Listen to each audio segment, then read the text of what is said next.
আসসালামু আলাইকুম বন্ধুরা, সবাইকে ওয়েলকাম জানাচ্ছি software testing Bangla tutorial YouTube চ্যানেলের নতুন একটি ভিডিওতে। আশা করি সবাই ভালো আছেন এবং সুস্থ আছেন। বন্ধুরা, আমরা আইএসটি কিউবের চ্যাপ্টার 5 থেকে লার্ন করছিলাম। আজকেও আমরা আইএসটি কিউবের চ্যাপ্টার 5 থেকে লার্ন করব এবং আজকে আমাদের লার্নিং টপিক হলো এস্টিমেটিং টেস্ট এফর্টস। শুধু টেস্ট এফোর্টই না, যে কোনো টাস্ক বা যে কোনো ইউজার স্টোরি, যে কোনো কিছুর জন্যই কীভাবে আমরা এস্টিমেশন করতে পারি বা এস্টিমেশনের কী কী টেকনিক রয়েছে। টেস্ট প্ল্যানিং সেশনে আমরা তো দেখেছিলাম এফোর্ট এস্টিমেশন করাটা টেস্ট প্ল্যানিংয়ের অন্যতম একটা কাজ। বিশেষ করে আমাদের যে ফিচার প্ল্যানিং রয়েছে বা ইটারেশন প্ল্যানিং রয়েছে বা রিলিজ প্ল্যানিং রয়েছে, সেখানে কিন্তু আমাদের এস্টিমেশনের একটা পার্ট ছিল। কিন্তু এই এস্টিমেশনটা আসলে কি, বা এই এস্টিমেশনটা কিভাবে করতে হয়, এটা যদি আমরা না জানি তাহলে প্ল্যানিং ফেজে কিন্তু আমরা এস্টিমেশন করতে পারবো না। সো সেটাই চলুন আজকে আমরা জানবো। সবার প্রথমে জেনে নেই যে টেস্ট এফোর্ট এস্টিমেশন বা এফোর্ট এস্টিমেশন এই জিনিসটা আসলে কি।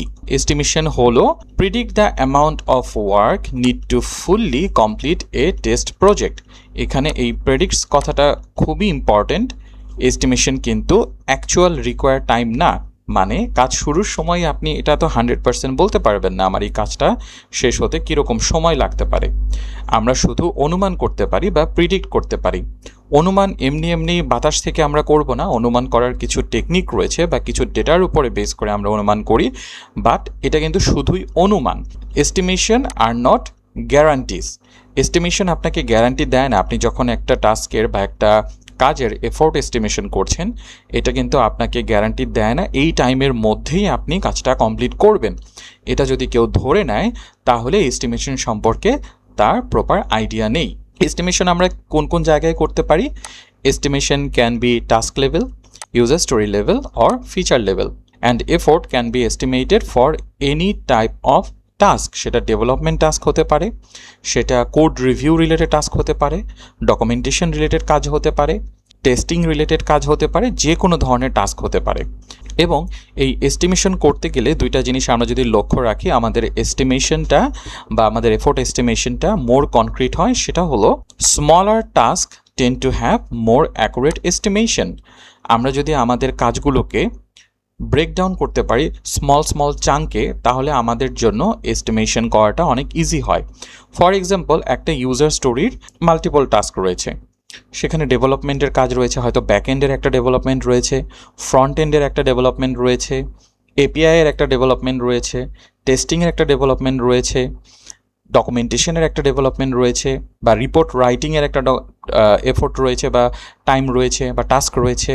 এগুলা যদি আমরা আলাদা আলাদাভাবে এস্টিমেট করি তাহলে ফাইনালি আমাদের এস্টিমেশনটা অনেক স্মুথ হবে এবং কনক্রিট হবে, অ্যাকুরেসির পরিমাণটা বাড়বে।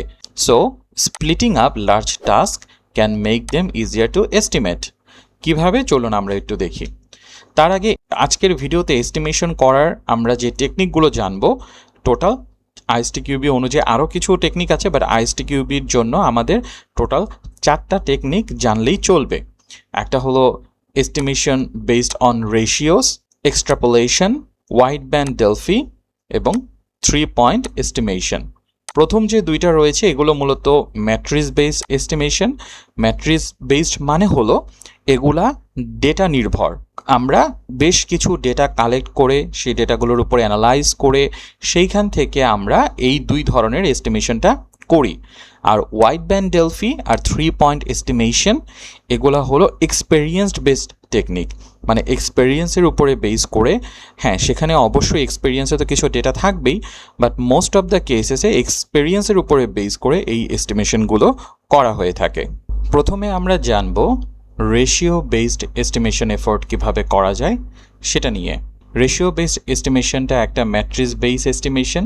তার মানে ম্যাট্রিক্স বেস এস্টিমেশন হলো আমরা ডেটার উপরে বেস করে এই এস্টিমেশনটা করব।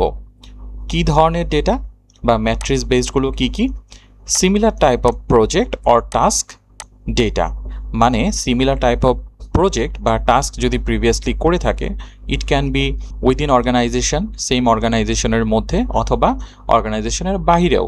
স্ট্যান্ডার্ড ইন্ডাস্ট্রি প্র্যাকটিসের কথাও আমরা এখানে বিবেচনা করতে পারি যদি এটা একটা নতুন প্রজেক্ট, নতুন স্টার্ট আপ কোম্পানি হয়। এই ডেটাগুলোর উপরে বেস করে আমরা এই রেশিও বেসড এস্টিমেশনটা করব। রেশিওটা কিভাবে করা হয়? ডেভেলপমেন্ট টু টেস্ট এফোর্ট, মানে ডেভেলপমেন্টের এস্টিমেশনের উপরে বেস করে আমরা টেস্টিংয়ের এস্টিমেশনটা বের করি। রিকোয়ার হিস্টোরিক্যাল প্রজেক্ট ডেটা, মানে হিস্টোরিক্যাল প্রজেক্ট ডেটা এখানে প্রয়োজন পড়ে। And involves calculating standard ratio. আচ্ছা, এই স্ট্যান্ডার্ড রেশিওটা কি? স্ট্যান্ডার্ড রেশিওটা আমরা একটু জানছি এখানে। ধরুন আমরা একটা ফিচার নিয়ে কাজ করছি বা আমরা একটা রিলিজ নিয়ে কাজ করছি যেখানে 500 ঘন্টা হিউম্যান আওয়ার ডেভেলপমেন্ট এফোর্ট লাগবে। নর্মালি যেটা হয়, সিমিলার টাইপ অফ প্রজেক্টের উপরে বেস করে, প্রিভিয়াস এক্সপেরিয়েন্সের উপরে বেস করে ডেভেলপমেন্ট এফোর্ট এবং টেস্টিং এফোর্টের মধ্যে একটা রেশিও করা হয়। রেশিওটা 2:1 হতে পারে, বা 2:1.5 হতে পারে, বা 3:1 হতে পারে। এটা ডিপেন্ড করে কী ধরনের প্রজেক্ট, তার কমপ্লেক্সিটি কেমন তার উপরে।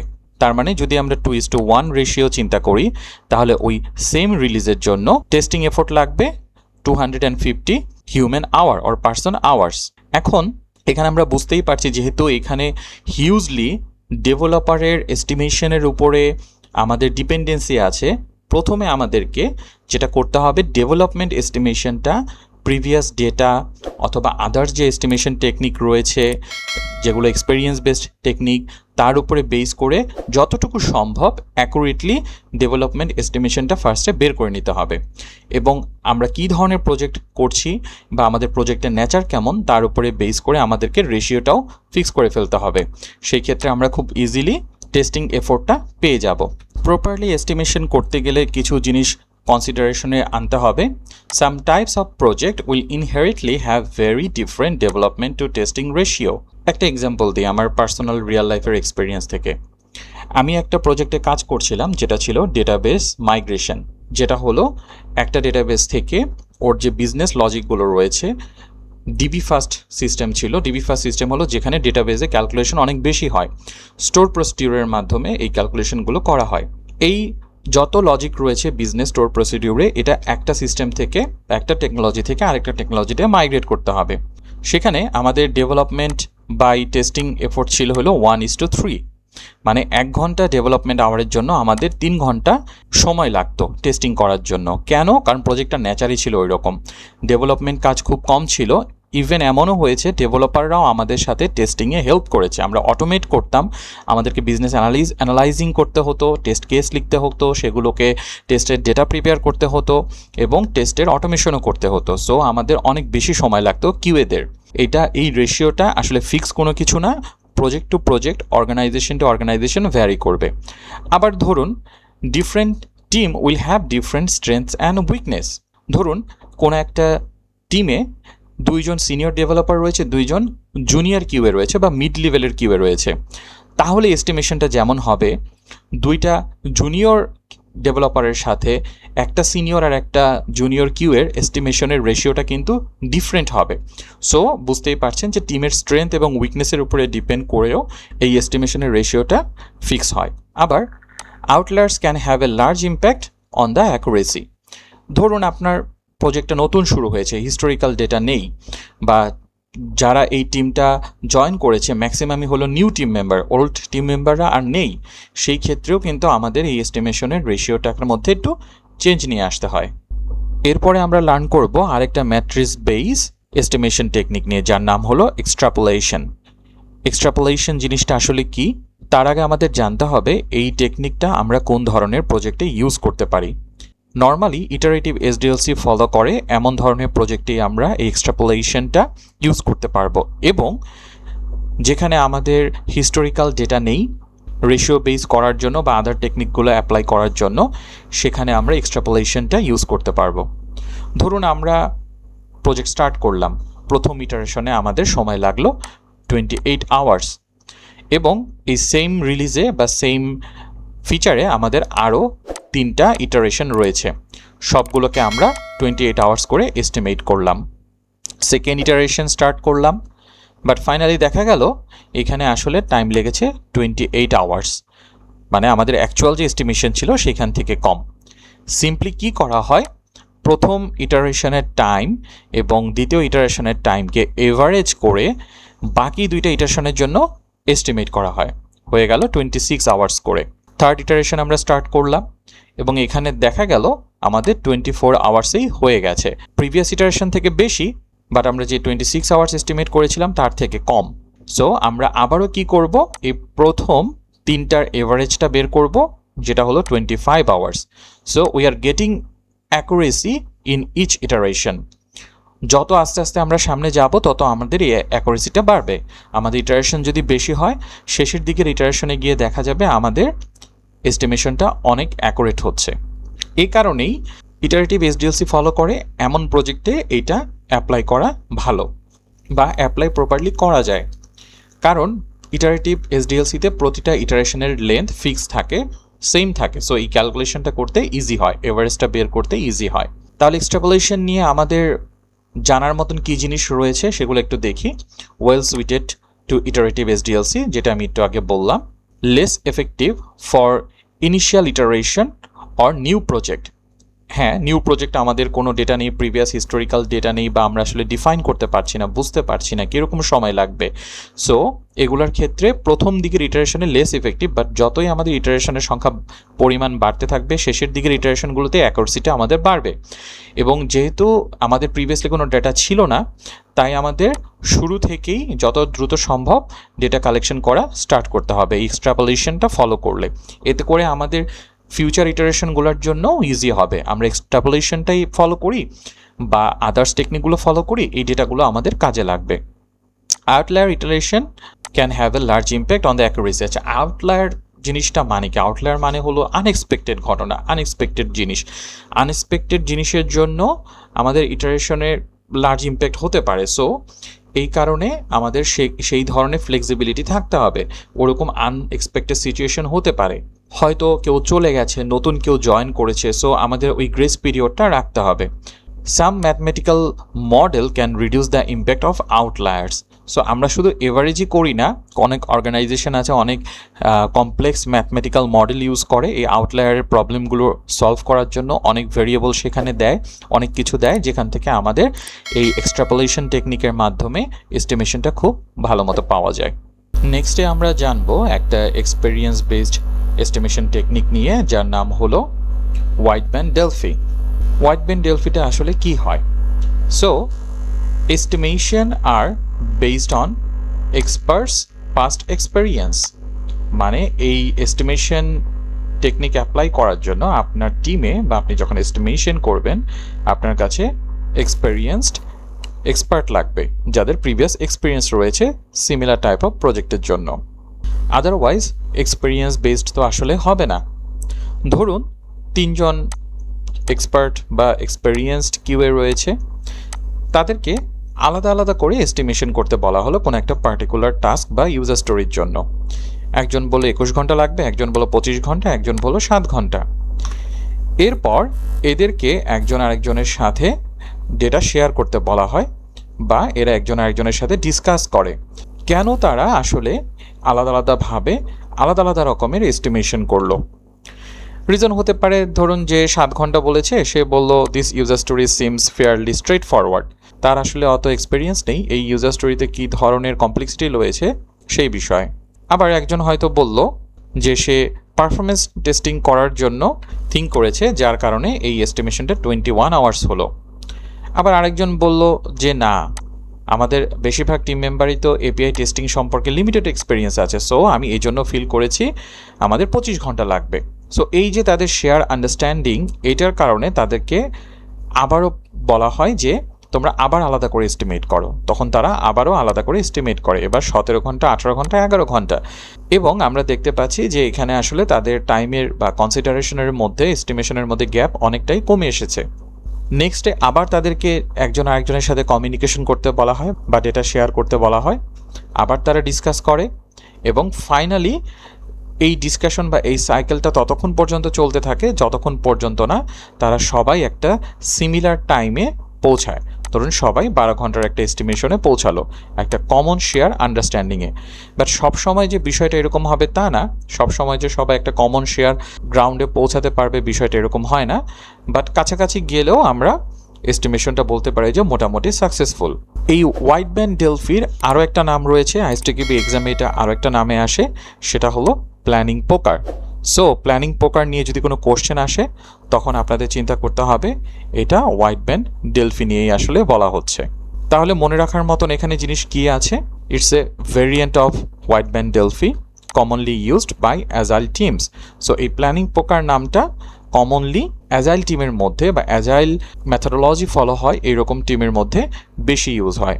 Estimate are made using cards, এবং ফিজিক্যালি যখন তারা হয়তো প্ল্যানিং করে তাদের হাতে কার্ড থাকে, এই কার্ডটা বিভিন্ন হতে পারে, টি শার্ট সাইজ হতে পারে, স্টোরি পয়েন্ট রিলেটেড হতে পারে, বা এটা আসলে অর্গানাইজেশন কোম্পানি ফানি করার জন্য অনেক সময় অনেক ধরনের কার্ড বা সাইজের বিষয় এখানে উল্লেখ করা হয়। আমি যেহেতু বললাম যে অনেক সময় কমন শেয়ার গ্রাউন্ডে পৌঁছানো যায় না, তাই প্ল্যানিং পোকারের সময় এমন কিছু একটা অ্যাবস্ট্রাক্ট জিনিস করা হয় যাতে করে মোটামুটি একটা আইডিয়া পাওয়া যায় যে কীরকম এফোর্ট দিতে হবে এই কাজটা কমপ্লিট করার জন্য, এক্স্যাক্টলি আওয়ার ধরে না।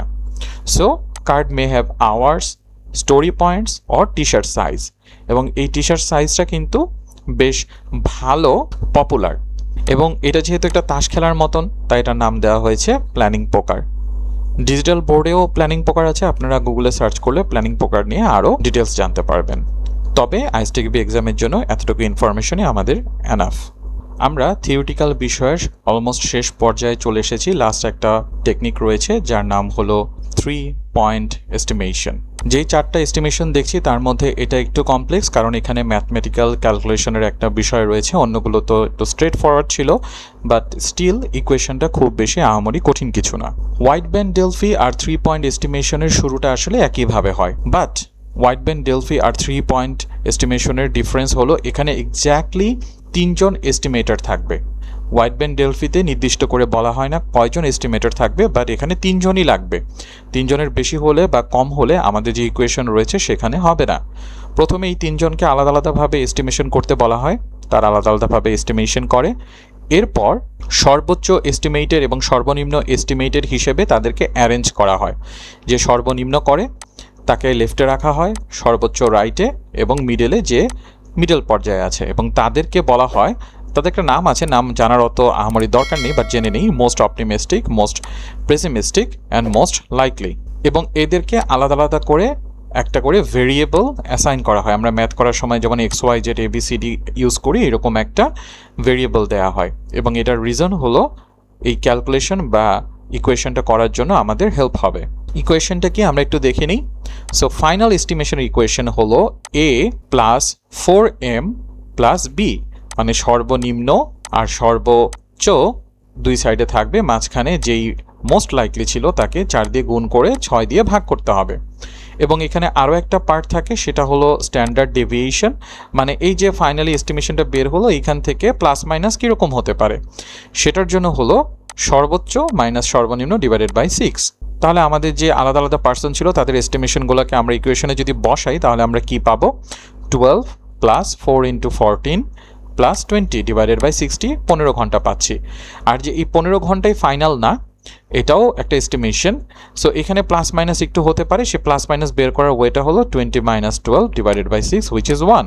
তার মানে ক্যালকুলেটেড এস্টিমেশন হলো 15 ঘন্টা প্লাস মাইনাস 1, মানে 1 ঘন্টা বেশিও লাগতে পারে কমও লাগতে পারে।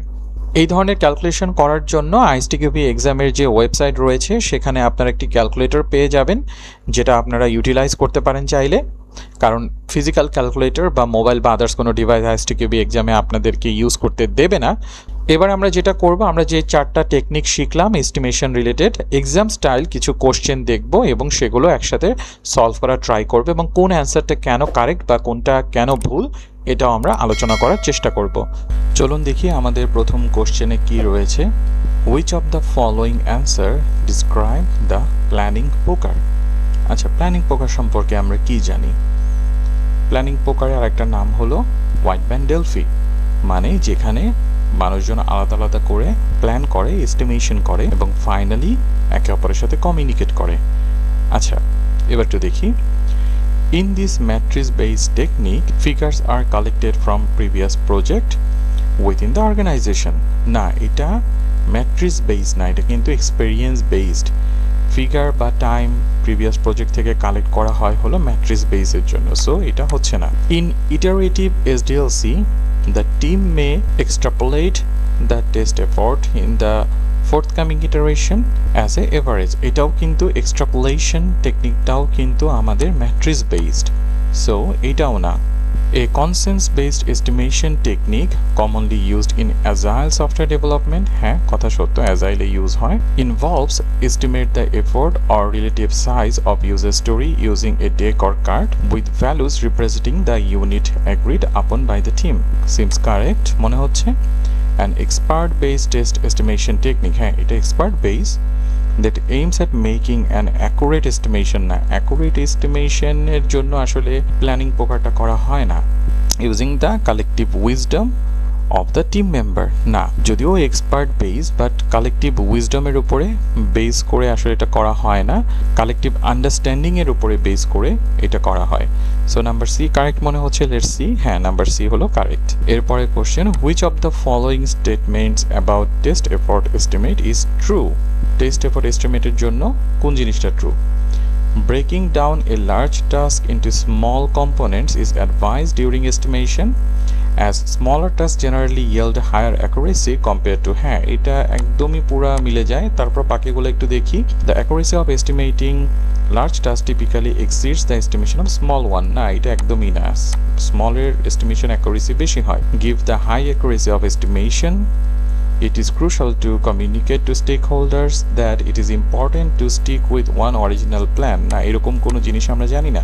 Both the estimation of smaller task and the estimation of large task are subject to estimation errors, না estimation errors এর বিষয়টা আছে আমার 3 পয়েন্ট এস্টিমেশনের ক্ষেত্রে, এবং সেখানে আসলে একটা মার্জিন এরর ধরা হয় প্লাস মাইনাসে।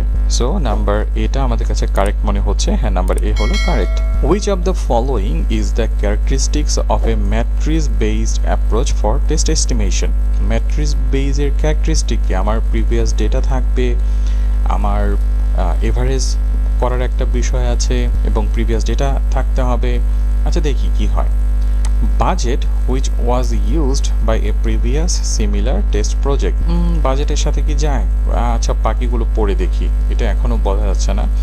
Overall experience collected in interviews with test manager, না ইন্টারভিউ টেস্ট ম্যানেজারের সাথে এটার কোনো রিলেশনই নাই। Estimation of effort for test automation agreed in the test team, অটোমেশনের যেটা অ্যাগ্রি করা হয়েছে এটার সাথে ম্যাট্রিক্স বেসের আসলে কোনো রিলেশন ওরকম নাই। Average of calculation collected from business expert, না বিজনেস এক্সপার্ট থেকেও কালেক্ট না, সো নাম্বার এটাই কারেক্ট। যদিও বাজেটের সাথে আসলে ডিরেক্টলি ইনভলভ না, বাট প্রিভিয়াসলি সিমিলার টাইপের বাজেটের জন্য আমরা এস্টিমেশনগুলো কিভাবে করেছিলাম এটা একটা ফ্যাক্ট হতে পারে। যেহেতু আদার্স কোনো সুইটেবল অপশন আমরা পাচ্ছি না, তাই এটাকে আমরা চুজ করতে পারি। দেখি নেক্সটে, হ্যাঁ এটাই আমাদের কারেক্ট অ্যান্সার। এবং এআই কি অ্যান্সার দিয়েছে? The matrix based approach estimating the testing effort based on matrix of former similar project or basis of typical values. আচ্ছা বাজেট একটা প্রিভিয়াস প্রজেক্টের ফ্যাক্ট, বাট আদার কোনো অ্যাপ্রোপ্রিয়েট এক্সাম্পল বা answer না থাকায় আমরা এটাই চুজ করলাম। নেক্সট আছে কি? Consider the following information, the final estimate is E, the measurement of error is SD, the most optimistic। আচ্ছা আমরা যেই 3 পয়েন্ট এস্টিমেশনটা শিখেছিলাম সেটার একটা ক্যালকুলেশন। কোশ্চেনটা হলো what is the correct formula for the final estimation in 3 pointer estimation? আচ্ছা final formula আমরা কি জানি? E equal to A plus 4M plus B divided by 6। আমাদেরকে এটাই কিন্তু আমাদের ফাইনাল এস্টিমেশন, আর এসডি আমাদের যেটা ছিল সেটা হলো আমাদের এরর মার্জিন। এখানে কিন্তু এসডির কথা বলা হয়নি, বলেছে কোশ্চেনটা কি correct formula for final estimation. So এটা হলো কারেক্ট ফর্মুলা। দেখি এটা কোথায় আছে, A plus 4M plus B equal to, so number B হওয়া উচিত। বাকিগুলোও দেখি না, ডিভাইডেড বাই 6, সব তিনটার ভিতরে এসডি ঢুকিয়েছে। এসডি আসলে এই ফাইনাল এস্টিমেশনের সাথে কোনোভাবে রিলেটেড না, ওটা এরর মার্জিন। সো দেখি অ্যান্সার, হ্যাঁ অ্যান্সার হলো number B. Okay next question, the team is working to estimate the time required for a single tester to execute 3 regression test suites that categorize test cases based on the customer relationship management system. The team has gathered the following measurement of the effort used by execute all test suites. আচ্ছা, so 3 ধরনের estimation আছে, optimistic, pessimistic, আর হলো most likely. Question কি? Given that the 3-point estimation technique is being used, what is the maximum final estimation including the measurement of error to execute a single regression test suite? আচ্ছা, এখানে কিন্তু আমাদেরকে একটা জিনিস বলেছিল যে execute 3 regression test suite। আমাদেরকে জানতে চেয়েছে তিনটার, এই যে আমাদের ম্যাট্রিক্স এটা কিন্তু তিনটার জন্য, বাট আমাদের কাছে জানতে চেয়েছে একটার জন্য কীরকম সময় লাগবে। সো আমরা একটু দেখি একটার জন্য আমাদের কীরকম সময় লাগতে পারে। তাহলে আমরা যদি ফর্মুলাতে ফেলি তাহলে আমাদের কি হবে যে 30 × 4 প্লাস হলো এপারে আছে হলো আমাদের 15, এপারে আছে 75। আচ্ছা, মনে হচ্ছে একটু ক্যালকুলেটর লাগবে। ক্যালকুলেটরে আমরা যদি দেখি তাহলে 30 × 4 মানে 120 যোগ 15 যোগ 75 ডিভাইডেড বাই 6, তার মানে 35 আওয়ার্স। 35% আওয়ার্স আমরা অলরেডি পেয়ে গেছি, কিন্তু এই 35 আওয়ার্স হলো ফাইনাল এস্টিমেশন। কিন্তু এখানে কি বলেছে যে আমাদের তো আরেকটা ক্যালকুলেশনও আছে। সো ফাইনালাইজ এস্টিমেশন করার আগে আমাদের যে এসডি ক্যালকুলেশন সেটাও করে নিতে হবে। যদিও এখানে এক্সপ্লিসিটলি বলেনি, যদি বলে দিত এসডি ছাড়া তাহলে আমরা একভাবে চিন্তা করতাম, বাট যেহেতু বলে দিয়েছে এসডি সহ, তাহলে আমাদের এসডিটা কেমন হবে? 75 মাইনাস 15, 60 হচ্ছে ডিভাইডেড বাই 6, 10। তার মানে আমরা যেই 35 পেয়েছিলাম ওইখান থেকে প্লাস মাইনাস 10 কত হয়? 25। মাইনাস করলে 25, প্লাস করলে 45। এবং এই টোটাল টাইমটা কিন্তু আমরা পেয়েছি তিনটা টেস্ট কেস এক্সিকিউশনের জন্য, চেয়েছে হলো একটা সিঙ্গেল রিগ্রেশন টেস্ট সুইটের জন্য। তো 25 ডিভাইডেড বাই যদি আমরা 3 করি তাহলে আমরা পাবো কত? তো দেখিনি। 25 ডিভাইডেড বাই 3, 8.33। এই অ্যান্সারটা এখানে নেই। আচ্ছা, প্লাসের ভ্যালুটা নেই। 45 ডিভাইডেড বাই 3, 15 আমাদের আছে। Seems correct answer. দেখি এটা কারেক্ট অ্যান্সার কিনা। হ্যাঁ, এটাই আমাদের কারেক্ট অ্যান্সার। সবাইকে অসংখ্য ধন্যবাদ আজকের ভিডিওটি ধৈর্য ধরে দেখার জন্য। আমরা এস্টিমেশন যেই 4টা টেকনিক আইএসটিকিউবিতে আছে সেগুলো খুব ভালোভাবে জেনে নিলাম এবং এক্সাম স্টাইল কিছু কোশ্চেনও দেখে নিলাম অ্যান্সার সহ। আশা করি ভিডিওটি আপনাদের উপকারে আসবে। ভিডিওটি ভালো লাগলে ভিডিওটি লাইক করে দিবেন, চ্যানেলটি সাবস্ক্রাইব করবেন। ফ্রেন্ডস এবং ফ্যামিলি বা যারা কিউএ শিখতে আগ্রহী বা যারা আইএসটিকিউবি এক্সাম দিতে আগ্রহী তাদের সাথে ভিডিওটি শেয়ার করবেন। সবাইকে আমার পরবর্তী ভিডিও দেখার আমন্ত্রণ জানিয়ে আজকের ভিডিও এখানেই শেষ করছি। সবাই ভালো থাকবেন। আল্লাহ হাফেজ এবং আসসালামু আলাইকুম।